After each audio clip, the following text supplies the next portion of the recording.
having lots of teammates and not just teammates, lots of other teams attack him. So because of this, obviously he's getting attacked.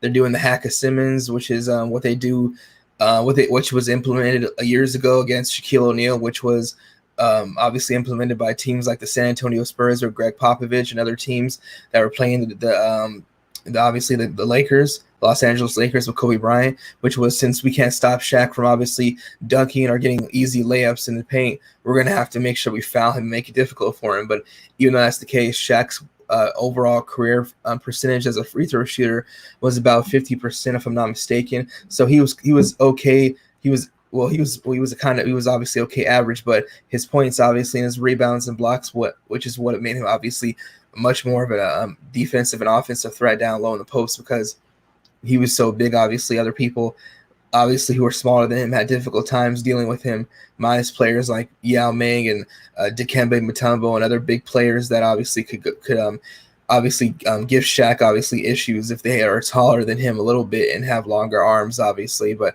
this is what obviously Ben Simmons has been dealing with. So the reason why I say Blake Griffin and Ben Simmons' careers mirror match each other is because this is exactly what they're going through. Which is what we see right now. Ben Simmons is in the fourth year of his career. He's a young player. He's getting easy dunks, easy layups because he's so big and he's so fast. The same with Blake Griffin, but obviously the difference is in height and weight. Blake Griffin is shorter and weighs less than obviously Ben Simmons, who is taller and has longer arms. He's obviously I would say a little bit more bigger version of Kevin Durant as far as size goes, and obviously weight. As far as height, I think he's an inch taller than Kevin Durant. I might be wrong. Actually, I think he's right about the same size at 6'11". I think Kevin Durant's 6'10", but he's about a couple inches, an inch or a couple centimeters taller than him. But he obviously weighs more because he's a little bit bigger.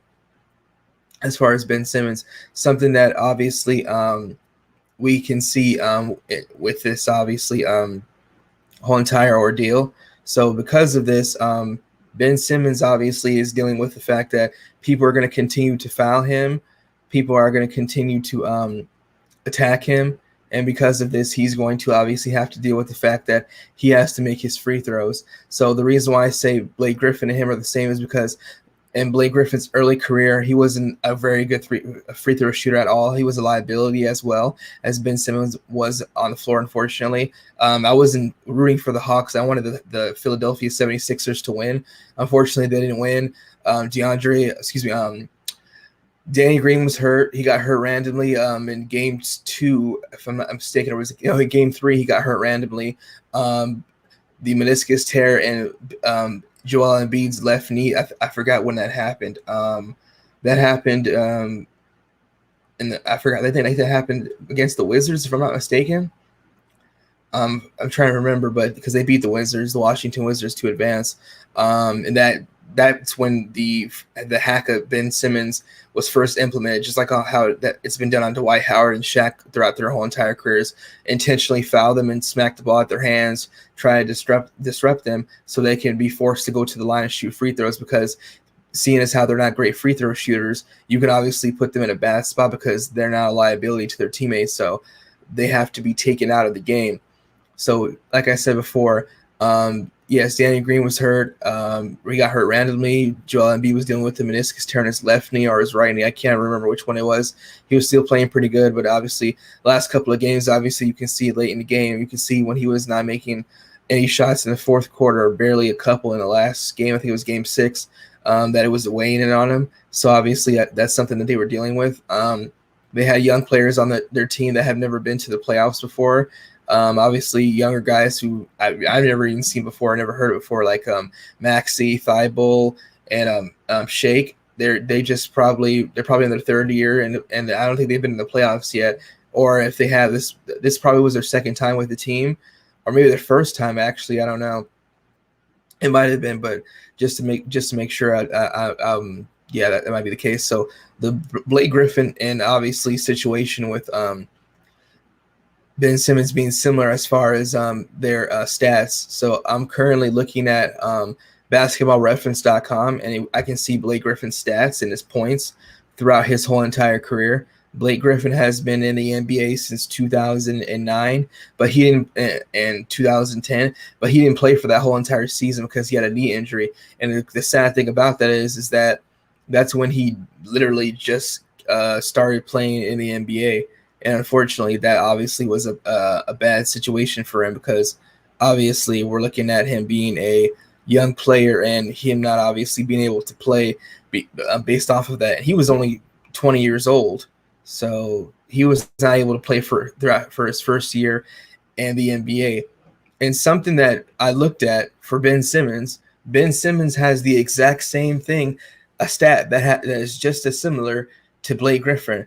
Blake Griffin didn't play in the 2009-2010 season because he had a knee issue. He didn't play that whole entire year in his first year in the NBA. And as I see here in Ben Simmons' first year in his career, he did not play for his first year at all.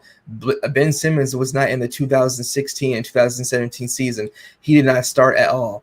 He was out the whole entire year. He had a foot injury, so he was age 20. Blake Griffin was the exact same age. He was 20 as well. Yes. So this is why I'm saying, and this is something that I saw when I as soon as I was looking at Ben Simmons play, I said he is what Blake Griffin has become in the future. They're actually the same size. They're almost similar height. While Blake Griffin is 6'10", he weighs 250 pounds.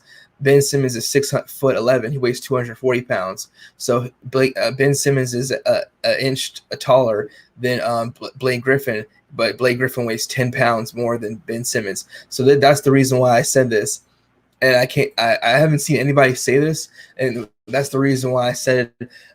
Watching the Clippers all those years with Lob City and Chris Paul and DeAndre Jordan and Blake Griffin, they never got as far as I believe they only got to the Western Conference Finals once, and that was it. They were usually knocked out in about the first round and then the second round a couple of times, I believe, but they didn't get very far, and that was obviously an issue because Blake Griffin was not a very good free throw shooter, and he didn't have a jump shot. Just like LeBron James. Throughout his career, early on in his career, he was not a very good free throw shooter, and he was also not a great post up player.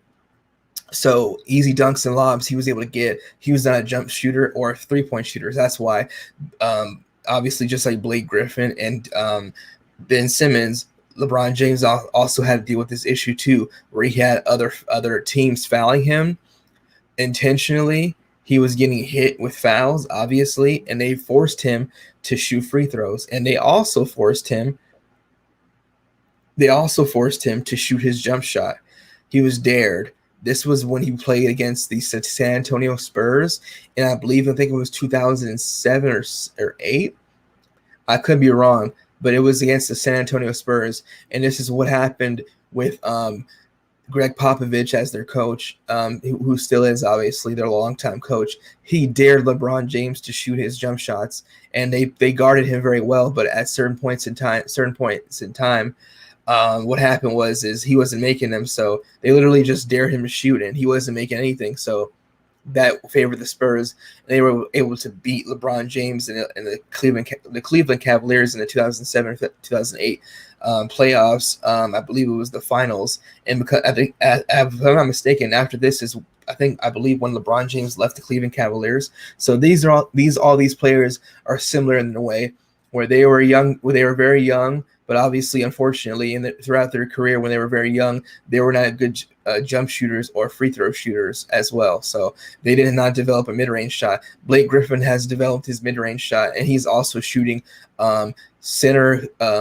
I would say center, not center mass, but you can say center mass towards the NBA logo, like in the middle. So basically up the court. So he's not shooting corner threes only. He's shooting 3-pointers in the middle of the court. So those are even further than the corner threes because the corner 3-pointer is obviously way less shorter than a regular 3-pointer. He's doing that. That's what Blake Griffin is doing. And so we look at Ben Simmons, we look at Blake Griffin, then their stats and how they, like I said, how they are very similar. Their first year in the NBA when they were rookies, both of them did not play in their first season because they had a injury problem, which is crazy because right out of college or high school, either way, that's what they were dealing with. I think it was college for both of them. That's what they were dealing with. it could be high school for one or the other. I'm not sure. But the 2009 to 2010 season, Blake Griffin did not play at all when he just got signed, and he had his knee injury. And this was obviously the Clippers who he played with for his most of his career, obviously from 2010 all the way to 2017. But actually, he got signed in 2009, so he was with the Clippers from 2009 to 2017. His first, obviously, couple years in his career, his free throw percentage was obviously not very good. So Blake Griffin's free throw percentage is went from 64%, 64.5%, 52%, 66, 71, 72 and a half, 72, 72.7, 72.8. So we'll just say 73, 76, 78, 78, 78, actually 75, 75, 78, 74, 78. But that was it's the yeah, 74, 71, and 78. So currently he's very good at his free throws currently right now. He's at a 78% for the 2020 to the 2021 season with the Brooklyn Nets. That's what Blake Griffin's doing. So now we're going to look at Ben Simmons' stats, and this is obviously one of the reasons why they lost in a couple of games. I saw that issues that did happen where Tobias Harris wasn't unfortunately getting his shot off in game 2 or 3, I believe, is when he obviously was doing very well. The last couple of games he's been weighing. I think it was game 5 where he did much better, and he picked it up from the last couple of games where he obviously was missing shots. Stephen Curry's brother Seth Curry was doing very well. He did very well in the last game, which was game 6 against the Hawks. And he did very good in this game, but he did better I would say he did a little bit more better in the last game. Unfortunately, yeah, he did it, but in points. But overall total, they did not win, obviously. The Philadelphia 76ers can and should probably still keep Ben Simmons. I see some people saying they should get him for a point guard who's, even though he's smaller than him, that he'll be able to score. So that'll be a great thing for them. Ben Simmons is a big guy, and he gives extra size to the team because the Philadelphia 76ers are actually a very big team in size, similar to the Milwaukee Bucks. I'm looking at their height right now. So we'll look at the starting lineup. Joel Embiid is 7 feet tall. Seth Curry is 6'2". Danny Green is 6'6". Ben Simmons is 6'11".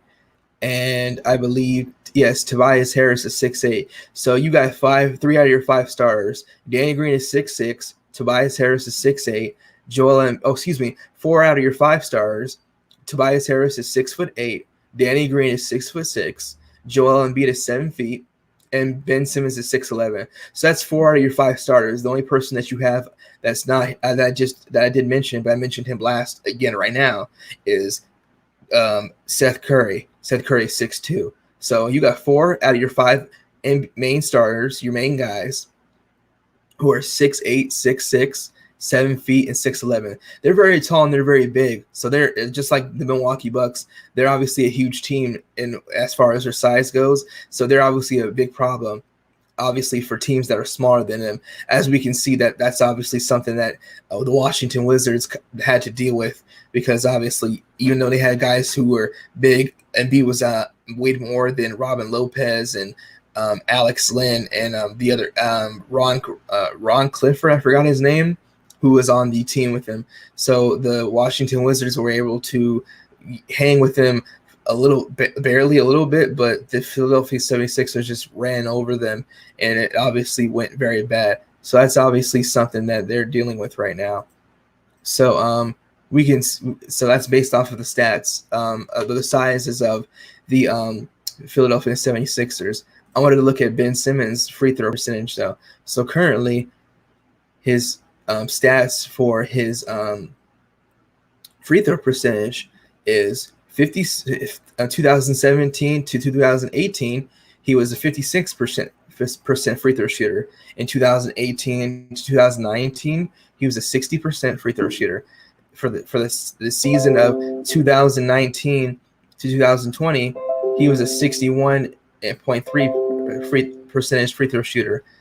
For the this current year that we're in, which is 2020 to 2021, he was shooting 61%. So that was very good, obviously, during the regular season. But let's look at what it says for the playoffs.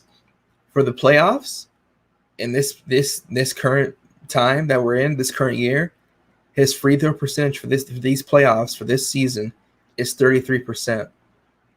Last year, it was 57%, way more better. And in his first year playing with the Philadelphia 76ers and the playoffs, his first year in the playoffs, he was getting 70%.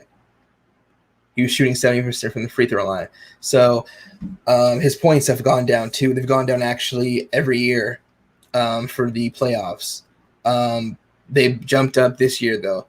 In the playoffs for 2019 to 2018, 2019, he scored 14 points. In 2020 to 2021, he scored 12 and a half, which was this current season.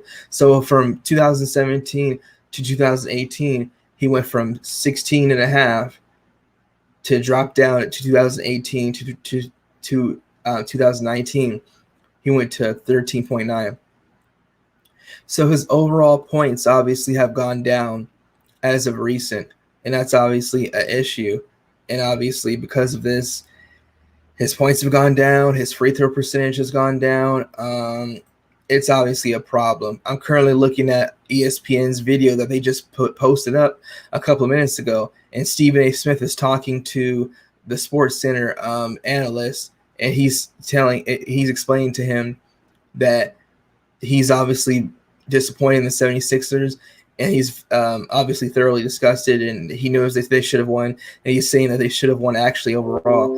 And what he's saying is this is the title for the video that ESPN just posted up about 35 to 40 minutes ago. Stephen A. Smith says the 76ers loss, in result, you've got to trade Ben Simmons. So this is what ESPN just put out on their YouTube channel a couple minutes ago. Stephen A. Smith on the 76ers loss, you got to trade Ben Simmons. So that's what he thinks, Stephen A. Smith. I don't think that they should trade Ben Simmons. I think they should still keep him, but his free throw percentage has to increase, and obviously his point production has to go up too. He should at least hopefully have a 22-point average game season next year, or at least 20. But if his free throw percentage does increase, that's obviously great. And if he does develop a free throw, a mid-range shot, that'd be great. This is basically what Blake Griffin had to do as well. Like I said, Blake Griffin's career is what will happen to Ben Simmons if he keeps this up, where he's going to have a lot of struggles. And the injury is obviously something that hurt Blake Griffin more than they've been hurting Ben Simmons, obviously, throughout his career. Ben Simmons was only hurt throughout the last season, his first season in the league. I believe he did get hurt in the playoffs last year, if I'm not mistaken. I'm not so sure. And when they got beat when the 76ers lost to the Toronto Raptors, and I believe Kawhi Leonard moved on with the Raptors and they won the NBA championship a couple years ago. So, and that was obviously a terrible thing to see, because obviously if you're a 76ers fan. So they're one of my favorite teams in the NBA, and I was rooting for them. I was rooting for the Milwaukee Bucks against the Brooklyn Nets. I was rooting for the 76ers against the every team, including the Hawks and the Wizards. And if they were going to face the Bucks, I was going to go with the 76ers. I haven't watched them play in years. I used to watch the 76ers years ago when Doug Collins was their coach, and they had on their team Drew Holiday, Andre Iguodala, Lou Williams, and Elton Brand, and I forgot who else they had on their team. Those were the main guys, and that was like the 2000. Elton Brand, Andre Iguodala, Drew Holiday, and Lou Williams. That was like their main guys on their team around the 2008 and 2009 season, if I'm not mistaken. They were together for a couple of years. They did okay. Didn't get to any, obviously, Eastern Conference Finals or win a championship, but they were a pretty good team together, and unfortunately, that's what happened.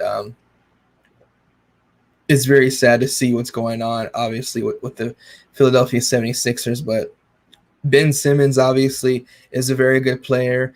I was sad to see him miss those free throws. I wanted them to go in for him. Something that I learned obviously a couple years ago, and that I remember still to obviously the current time that we're in, which is 2021, a couple years ago in 2018, 19, I think it was 19, yeah, 19. Kobe Bryant, before he unfortunately passed away and died, he got to he did have the he reached out to Jason Tatum and Ben Simmons, and he reached out his hand as an NBA legend, obviously champion, and obviously role model and mentor to both of them to help them out with their game. Ben Simmons denied Kobe Bryant's help, and Jason Tatum did.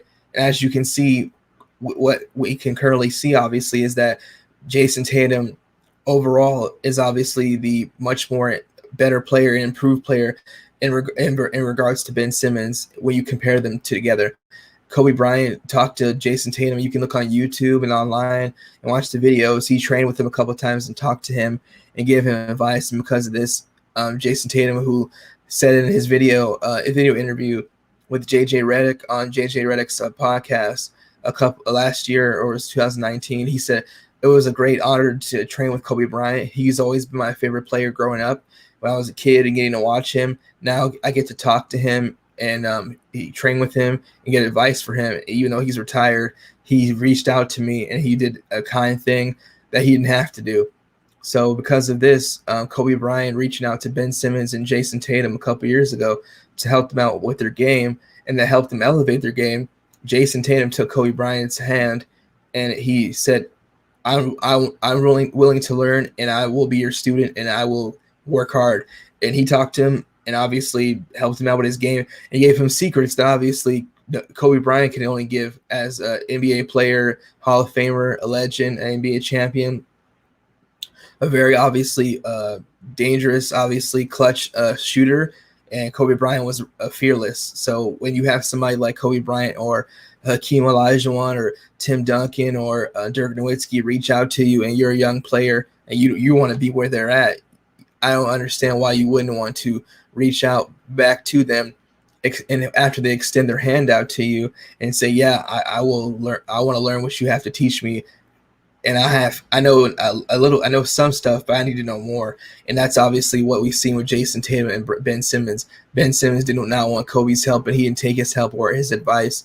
But obviously, unfortunately, the case that we see obviously right now is that Ben Simmons obviously is paying for that right now, and unfortunately, it's not looking good for him.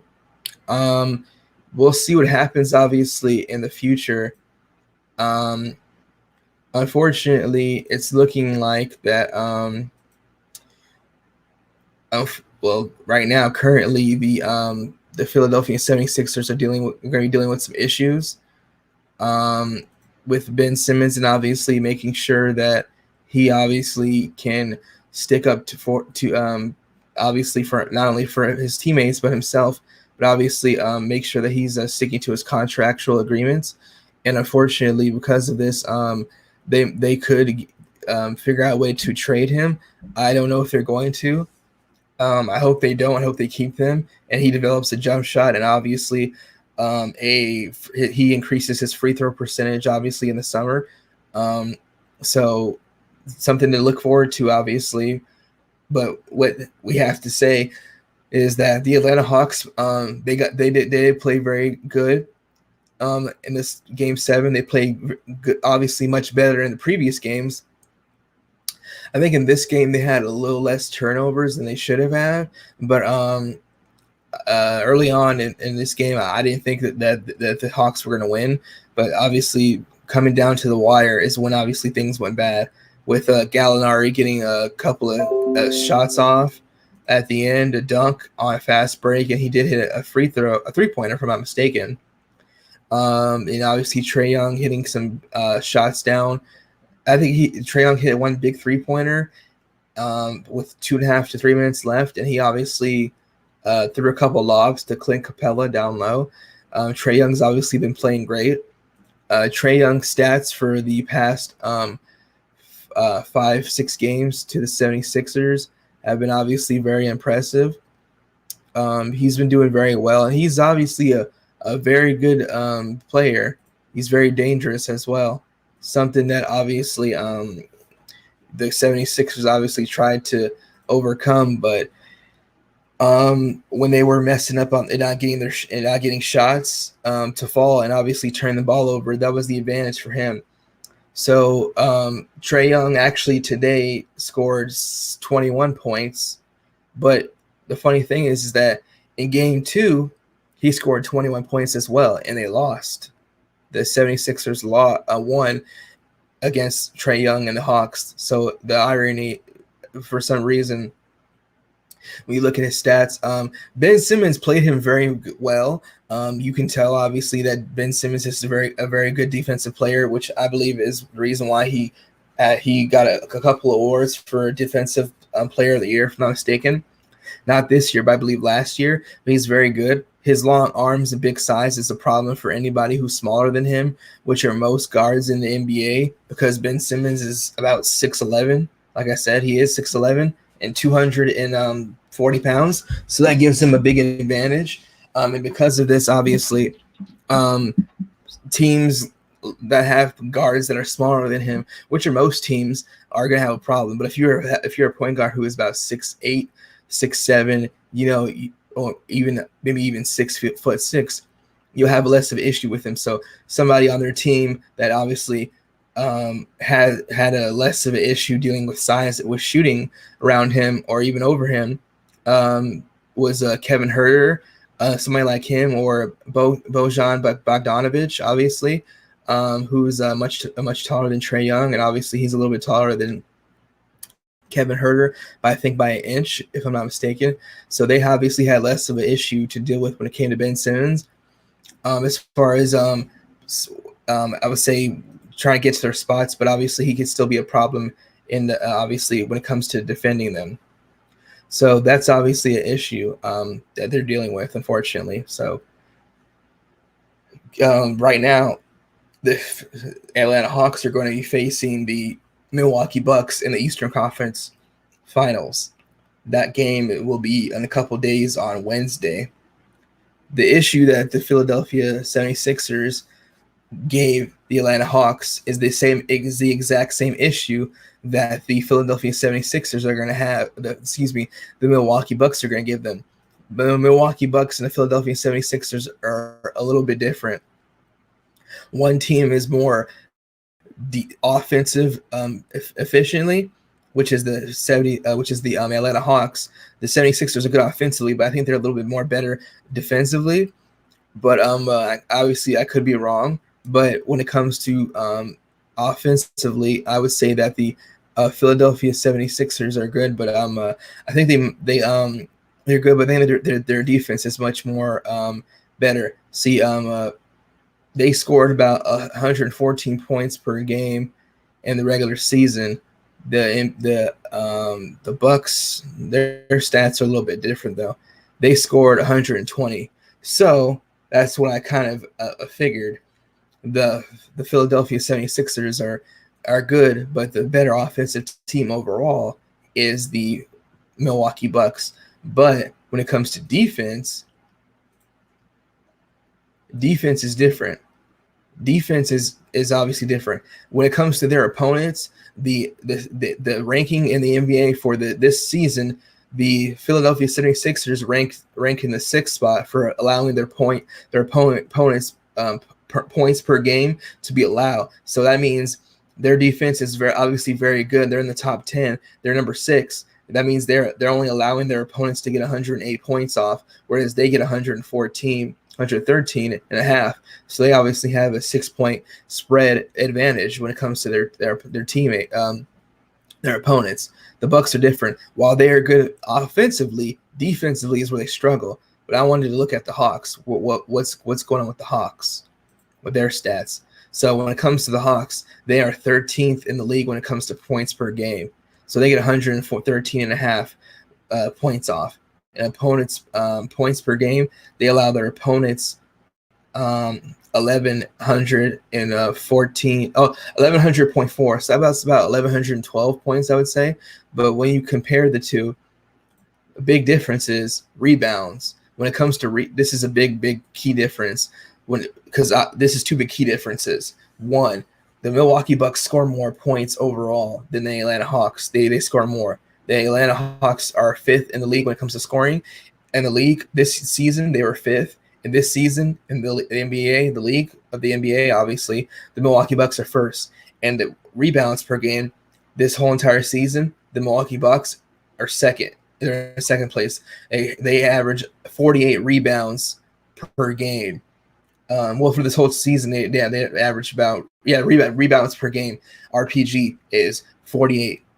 The Atlanta Hawks, their rebounds, they are fifth. They get 45.6 per game. So that's obviously one key difference that will stand out when it comes to defense purposes. The rebounds, obviously, getting the ball back after missed shots and obviously off the glass, off the board. The Atlanta Hawks have a disadvantage in that regard.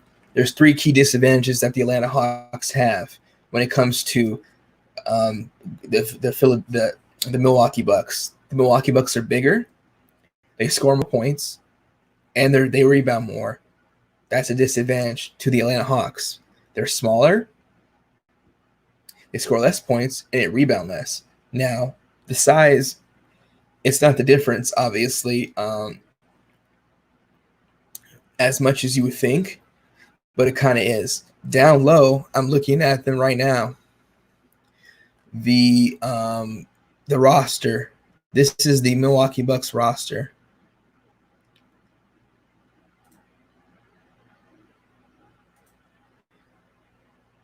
Giannis is 6'11", and I believe Brook Lopez is 7 feet. Very big. Very big. Very tall. 282 is the weight that Brook Lopez is. Giannis is 242. Now, I'm going to go to the Atlanta Hawks. I'll go to the roster. Let's look at who they have down low. Clint Capella, he is 6'10".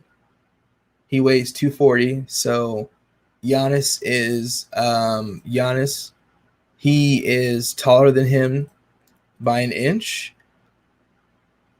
He weighs a couple pounds less, but the advantage is obviously Giannis is quicker. He's quicker, and he obviously is a foot taller than Clint Capella, so that's going to be a problem. They're the same age though, but size difference is obviously going to be an issue.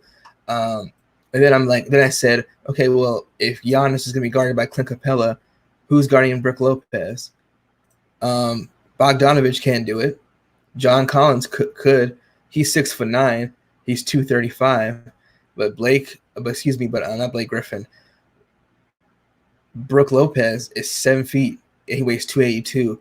So he's got a size advantage in weight and height over John Collins. So I figured I'm gonna put Gallinari in. Gallinari is 6'10", 233. Not Blake Griffin. I was talking about Blake Griffin because of their comparison to his comparison in career tragedies in the first year, and obviously free throw percentage and points. That's why I keep saying that. That's a mistake, but I mentioned Blake Griffin. I'll probably mention him again. So going back to the Hawks and the Bucks, how they match up. Gallinari is 6'10". He weighs 233 pounds. Brook Lopez is 7 feet tall. He weighs 282. Big, huge difference in weight and obviously in size. Brook Lopez weighs about 50 pounds more than Gallinari, and he's 2 inches taller than him. Big problem. So, and Gallinari was never starting. So now you got to put him in. And now he's getting started because the usual starting lineup has Bogdanovich, Clint Capella, John Collins, and obviously, of course, Trae Young and DeAndre Hunter, but he's hurt. So obviously, if I'm not mistaken, Kevin Huerter was taking his place, if I'm not mistaken. Gallinari comes off the bench. So what are the Bucks going? What are the Hawks going to do against the Bucks? Are they going to put Gallinari in the starting lineup and bench Kevin Huerter for size? I don't know, but obviously, looking ahead to the Eastern Conference Finals, that's obviously going to be an issue. And something that we also need to look at too is the point guard position. Drew Holiday is taller than Trae Young. Drew Holiday is 6'3". He weighs 203 pounds. Trae Young is 6'1", so that means he is 2 inches shorter. Trae Young is 2 inches shorter than Drew Holiday, and Trae Young weighs 180. So Drew Holiday weighs 25 more. He weighs 25 pounds more than Trae Young, and he's 2 inches taller than him. Big, huge problem. Another problem, PJ Tucker. PJ Tucker will most likely get his chance to play against, obviously, of course, Trae Young. They'll probably put him on him a couple times to see how that works. I'm just guessing, because they're probably not going to put Chris Middleton on him. They could. I don't know if they will, but they probably will if they get the chance to. PJ Tucker is 6'5", and he weighs 145 pounds. Weighs more than Trae Young, at least by 35 pounds. And he is 4 inches taller than Trae Young. He probably will be playing him at some point to harass them, because even though Trae Young is not Kevin Durant, and Kevin Durant obviously had the free reign to post up anytime, anywhere against PJ Tucker, but even though that's the case, Kevin Durant had a hard time because he was always harassing him, just like Patrick Beverley. No, he's not smaller. He's not taller than you. He's smaller than you. He's going to be a person who's going to harass you on defense, and it's going to be an issue for you. Once he's smacking the ball at your hand, you trying to post up, he's right behind you. He doesn't care. PJ Tucker is fearless. Obviously, as we can see, Patrick Beverley is fearless as well as defensive players. So that's going to be a problem. So unfortunately, even though the 76ers lost, they have the better advantage overall when it comes to the team to beat the Milwaukee Bucks because of their size. They have the advantage. The unfortunate truth of the matter is the Hawks, while they're good, they're at a disadvantage when it comes to obviously playing against the Milwaukee Bucks. So when it comes to the Hawks, when it comes to the Bucks and the 76ers, the Bucks are the first. They are the Milwaukee Bucks are the second team in the league when it comes to rebounds. So they're in the top second spot. But the Philadelphia 76ers are in the 10th spot. They get 45.1 rebounds per game. They're in the 10th spot as far as rebounds per game, overall team stats in the whole entire league. Still impressive, though, obviously, for the Philadelphia 76ers. But the Milwaukee Bucks have the bigger advantage. They're in the second spot. They get 48 rebounds per game. So that's obviously going to be an issue. We'll see what happens, though. I won't be surprised. I will be surprised to see what lineup changes that the Milwaukee Bucks throw at the Hawks. Only injuries right now currently for the Hawks are Bogdanovich's left knee is sore or his right knee. Not sure which one it is. It's that one. DeAndre Hunter is out. DeAndre Hunter is out, not Kevin Huerter. DeAndre Hunter is out. He's not playing for them. The Atlanta Hawks, he's out right now. Trae Young's left shoulder or his right shoulder. One of his shoulders is injured. As you can see in the last couple of games, he's been putting a heating pad wrap with bandages, gauze. The trainers and staff put that on him when he's sitting down and resting. He didn't tell the Atlanta Hawks coach, Nate McMillan, that he was hurt, but he still played. So that's obviously a issue to deal with.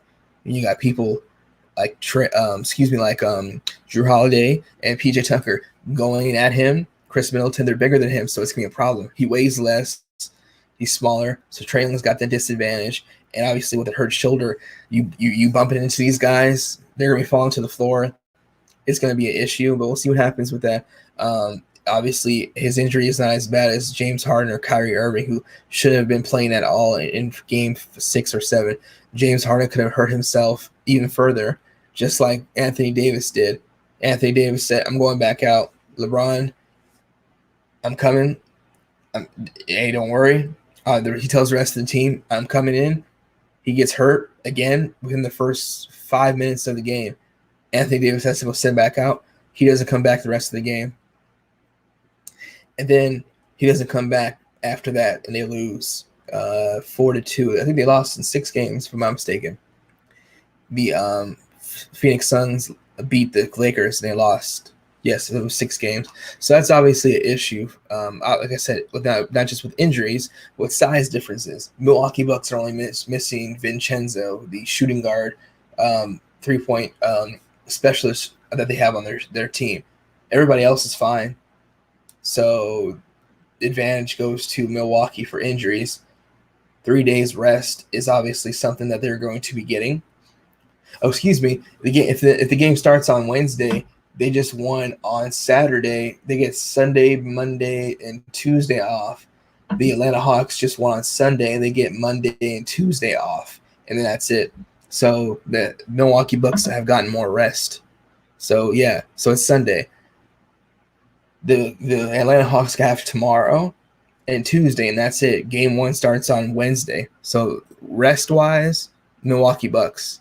Size advantage, the Milwaukee Bucks. Rebound advantage, the Milwaukee Bucks. Points per game, the Milwaukee Bucks get the advantage. And more rest overall, the Milwaukee Bucks. Less injuries overall, the Milwaukee Bucks. So they're obviously sitting in a very good spot currently right now.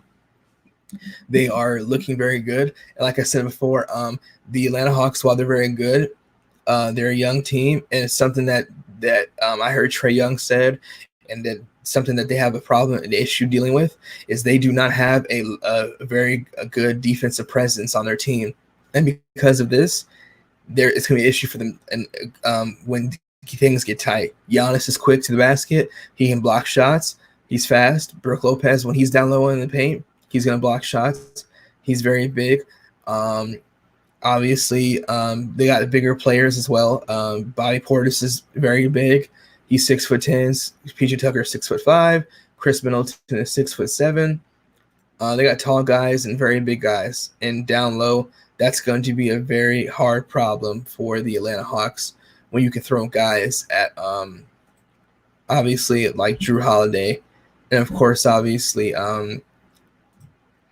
PJ Tucker, who are bigger than obviously Trae Young. You can also put Jeff Teague on him as well. He's 6'3". So that's the issue that they have. Vincenzo is not playing. He is 6'4", but he was playing. He wouldn't be guarding Trae Young anyways. Drew Holiday would, but he's still bigger than Trae Young by 3 inches. He's 6'4".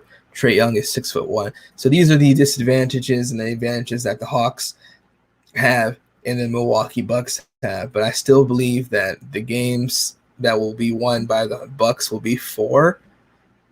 At the least.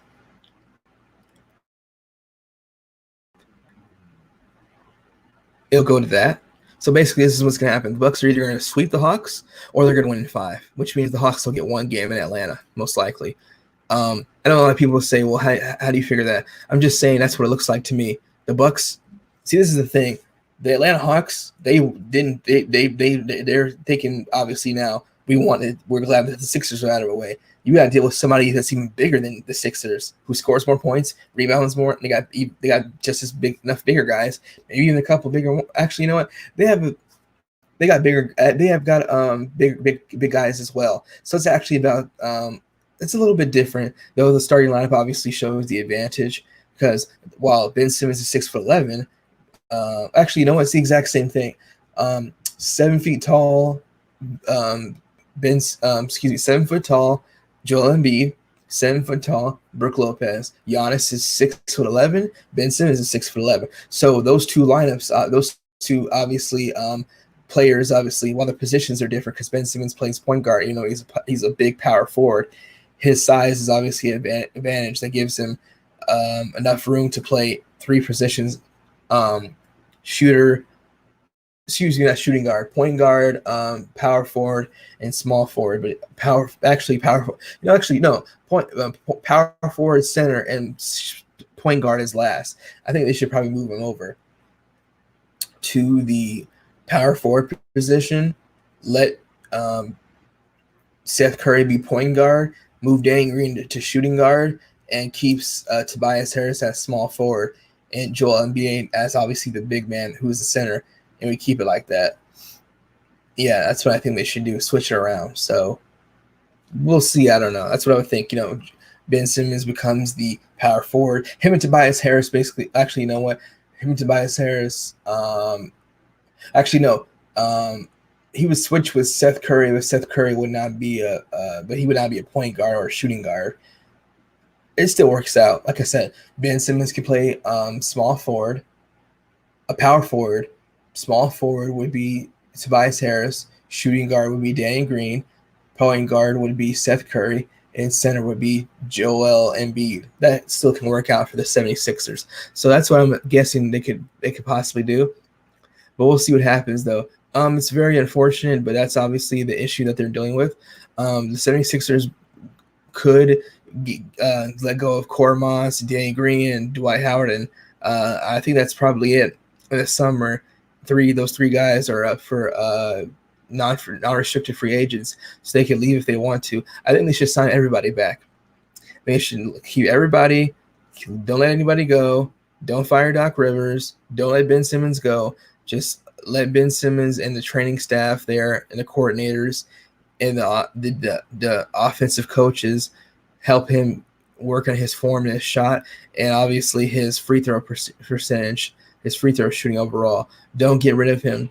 Keep him. Keep the whole team. Keep Doc Rivers, and just as long as everybody's healthy in the playoffs, the postseason, going into the playoffs, they'll be fine. If the 76ers come back next year and have the exact same team, and they are number one again in the East, and they obviously get to the playoffs. Obviously, they'll get to the playoffs. Obviously, anyways, I think they still could get to the Eastern Conference Finals again. This is the thing: if Ben Simmons his free throw percentage goes up by 5% next year, and he's actually a pretty good to decent mid-range shooter, they'll be better off. So that's what I'm hoping for the 76ers. But we'll see. As far as Trae Young goes in the Atlanta Hawks, while they're a good team and they have lots of young players, they've got a mix of veteran players on their team. They have a lack of defensive presence that Trae Young actually explained, and he actually admitted a couple of days ago in Game 5, the Game 5 press conference, that we have a lack of those guys, but we make differences to get the job done with plays, when the game's close, getting steals, causing turnovers to take place. So that's what obviously is going to happen. So the reason why I said the Bucks wanted this series to go this way is because the Hawks are smaller, less experienced than them with the younger players. Trae Young's small. They have a disadvantage. They have a big advantage over him as far as size. With people they can throw at him, they have a lack of defensive presence. That's something that's going to hurt the Hawks down low, because the Bucks are a better defensive team, and they're also a better offensive team, and they're bigger than them, obviously, when it comes to their specific spots at power forward and center, obviously. Also, the 76ers are much bigger than them. Yeah, so this is what it was. If Brooklyn would have won, they would have wanted the Hawks to win, because that gives them a bigger advantage, obviously. Because you're looking at the Hawks, you're like, okay, so you can throw some people on Kevin Garnett, Collins, Kevin Huerter, and whatnot, but those guys are not defensive players. The Philadelphia 76ers were going to be a problem for the Brooklyn Nets. James Harden's hurt. Kyrie Irving's out. And that gives them a big advantage.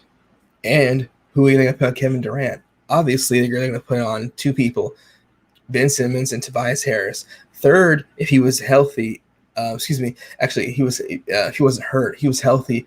I have no idea how he got hurt. Danny Green just got hurt out of nowhere. It sucks. Danny Green would be the third option. So there's three people you can put on Kevin Durant for the 76ers.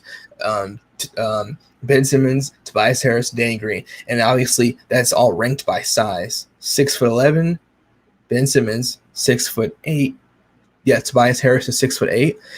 Danny Green is 6'6". Long arms. He is 6'6", but obviously his defense has always been very good, as well as his 3-point shooting.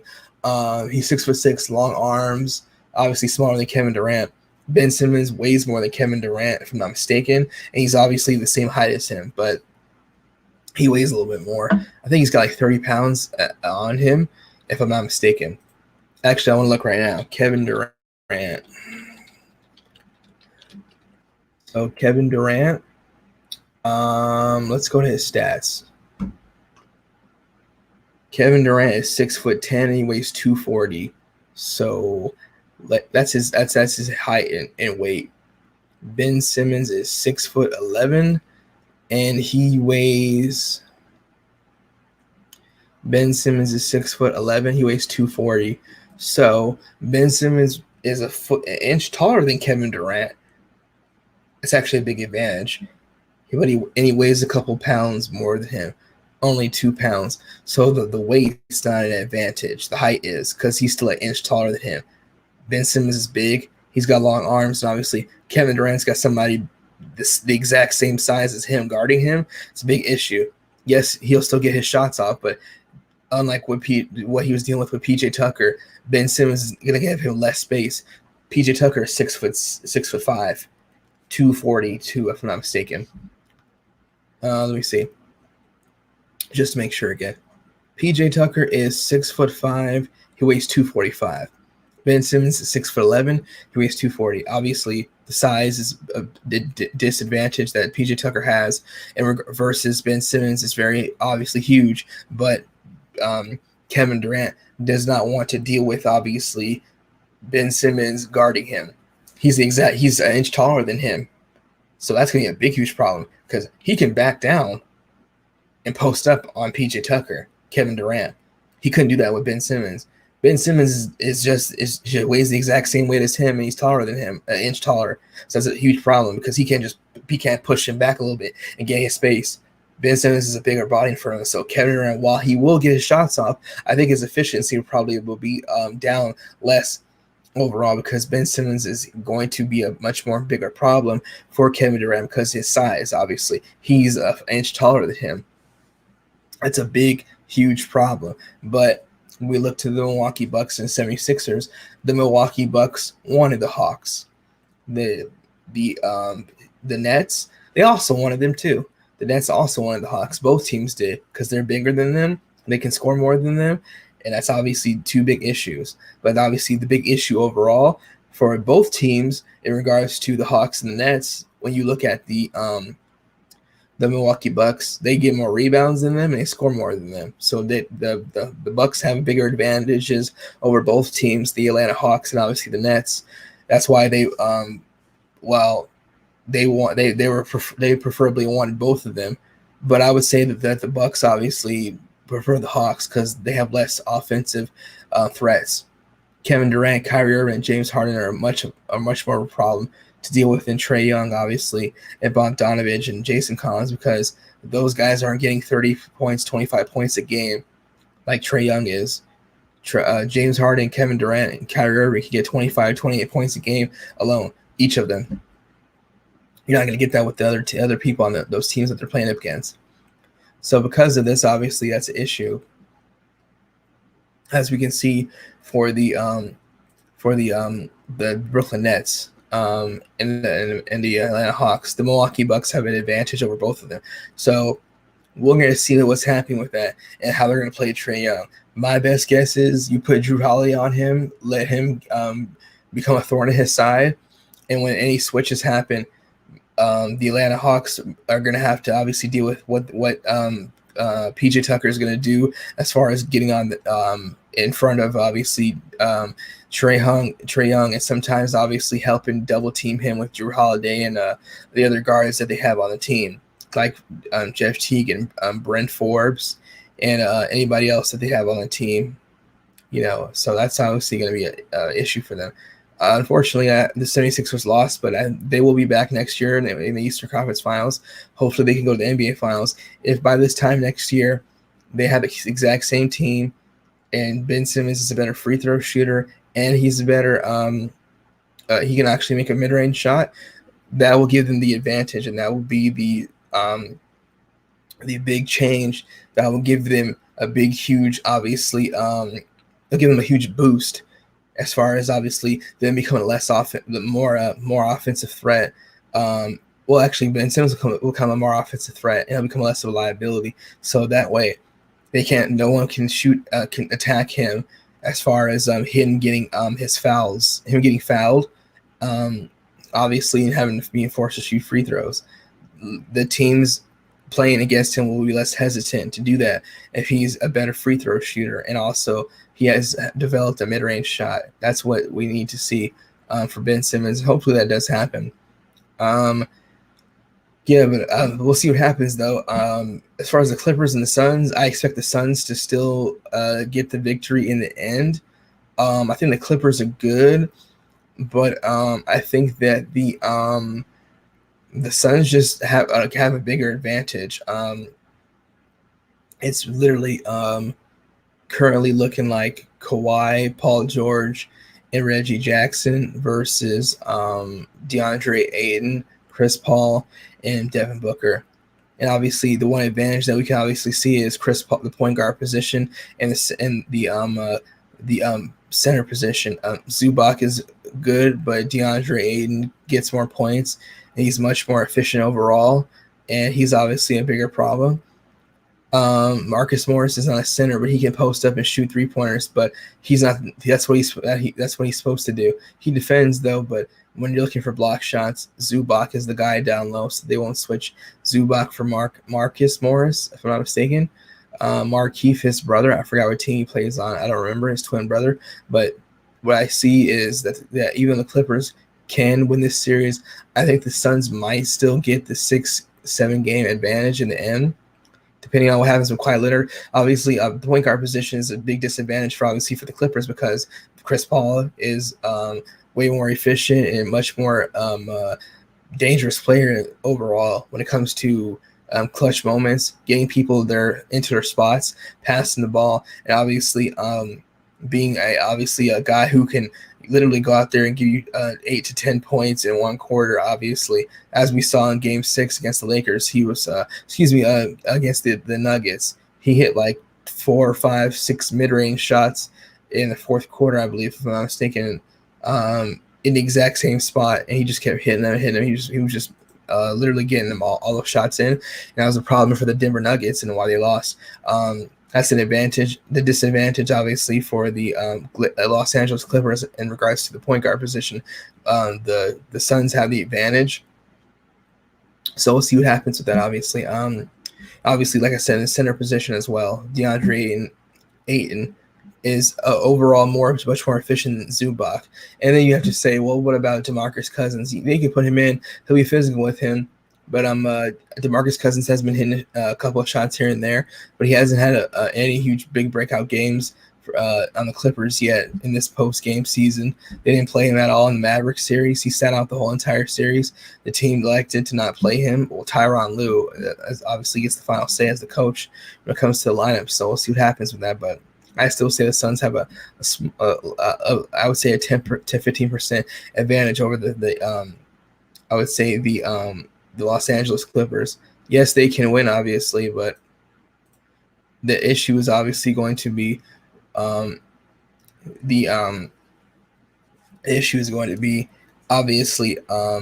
the Clippers can lower their turnovers, can they give Devin Booker a run for his money and make him obviously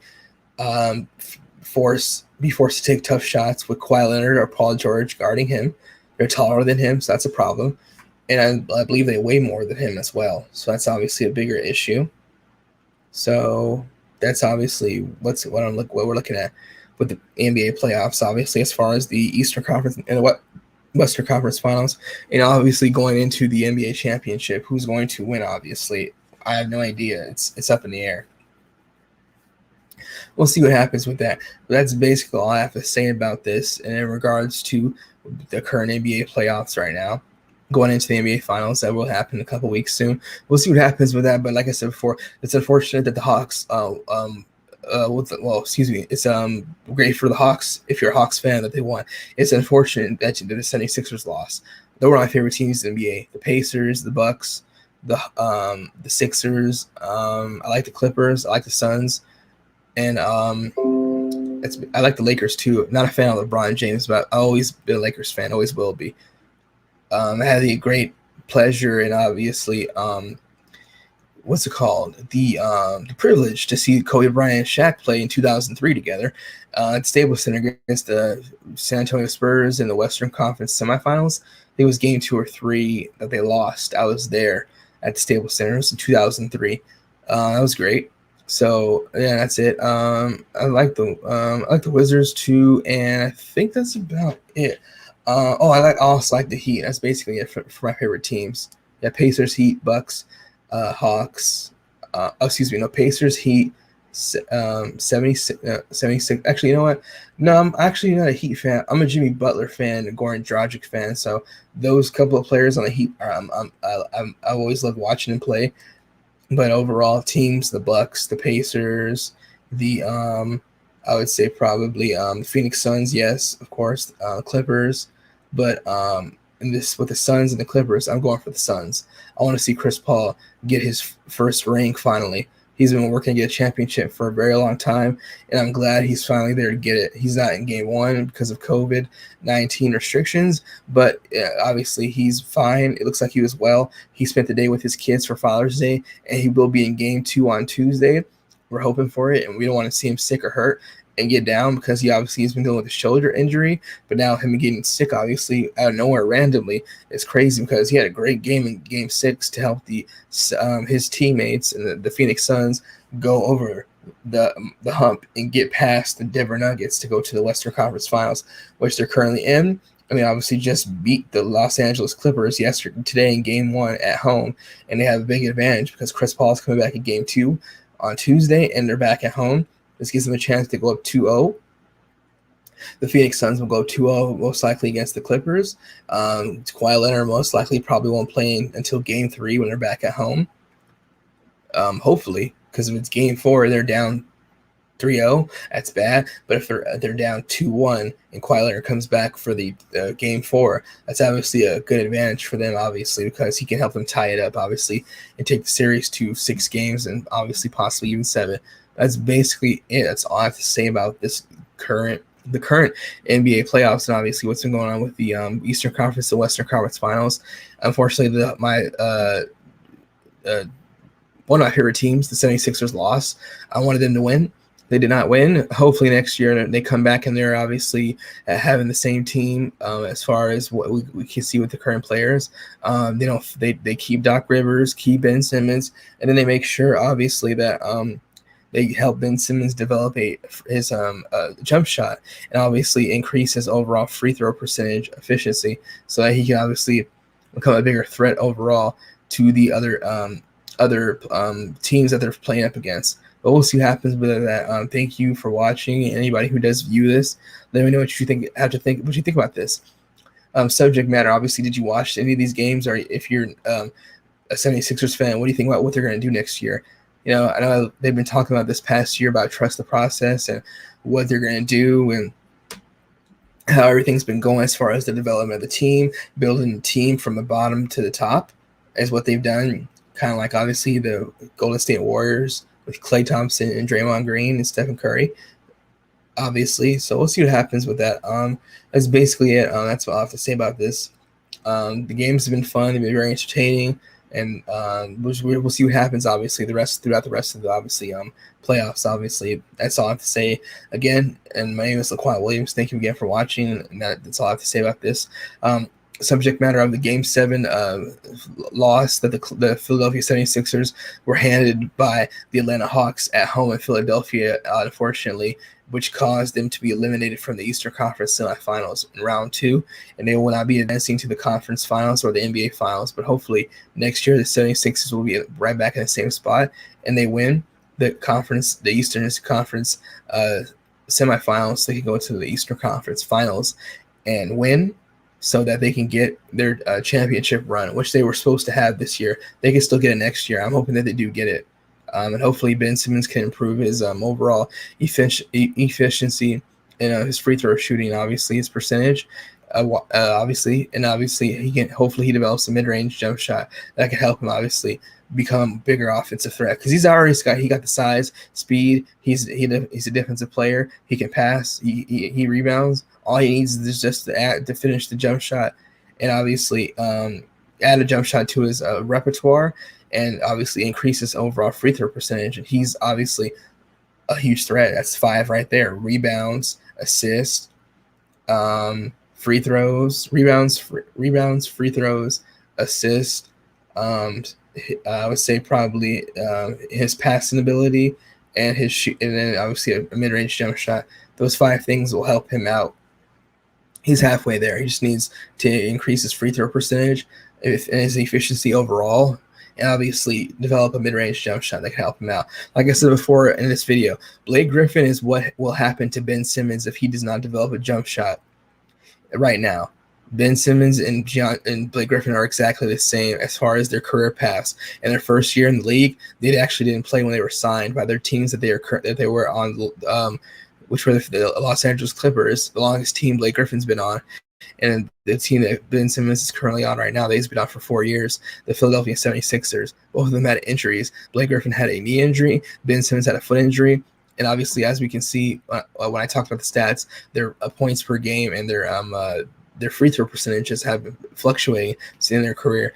Currently, in Blake Griffin's career, he's shooting the best he's ever had free throws, and he's obviously shooting mid-range jump shots much more better, and 3-point shots as well. Not just corner threes, but also 3-pointers in the middle of the court at the high key, close to almost where the logos are at. Obviously, the NBA logos in the middle of the court. He's shooting up, obviously, in the middle section, obviously not far back, but obviously very up close, but still very good, because there was a point in time when he was never shooting 3-pointers. But like I said before, that's what's going to happen to Ben Simmons if he does not develop a jump shot and obviously increase his overall free throw percentage efficiency. He will be where Blake Griffin is at. He'll be dealing with that issue.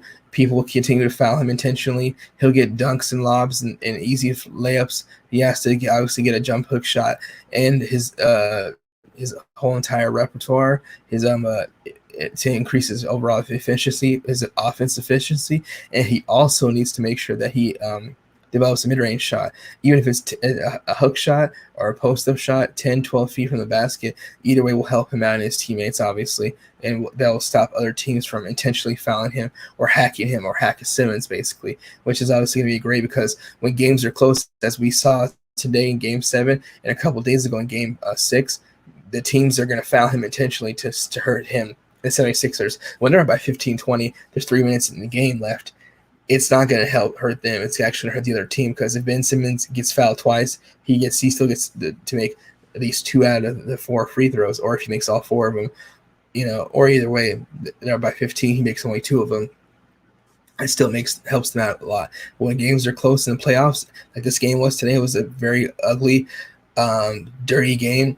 I feel like I was watching the Pacers and the Memphis Grizzlies play in 2010 and 9, 2009, 10, or 11, around that time, with Roy Hibbert and Marc Gasol and Zach Randolph, where those games were when they were playing against people and their defense was so good, they were holding their opponents to 89, 90, 91 points. The Grizzlies would hold their opponents like 90 points per game. When Mike Conley was on the team with Zach Randolph and Marc Gasol, it was very, very bad for the other teams that they were playing, because they were so big and their defense was very good. Kind of like the Indiana Pacers, they were hurting people down low with Paul George, David West, George Hill, and Roy Hibbert. Obviously, they're hurting people.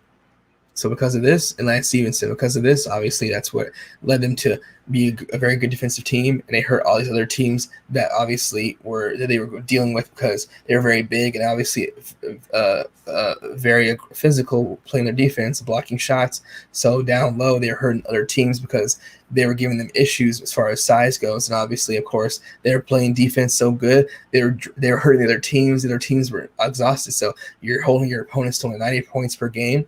That means you're going at them. Your defense is so good that you're basically exhausting them, so they have to exert more energy on the offensive end, which forces them to make tough shots, take tough shots, and to also take tough contested shots, which hurts them obviously overall. But that's basically all I have to say about that. Thanks again for watching, anybody who does see this, and that's all I have to say about this again.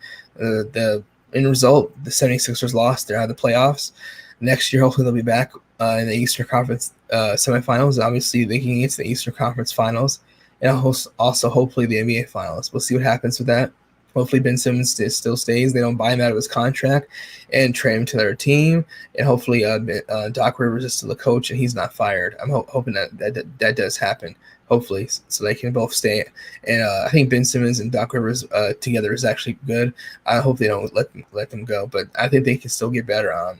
If they have to do a couple more people on the team, I don't know if they have to, if they need to. I don't know what trades they'll possibly make. But it's obviously something we'll have to be looking out for, and we'll have to wait to see. But that's all I have to say about this subject matter again. Thank you again for watching, and that's it. Thank you.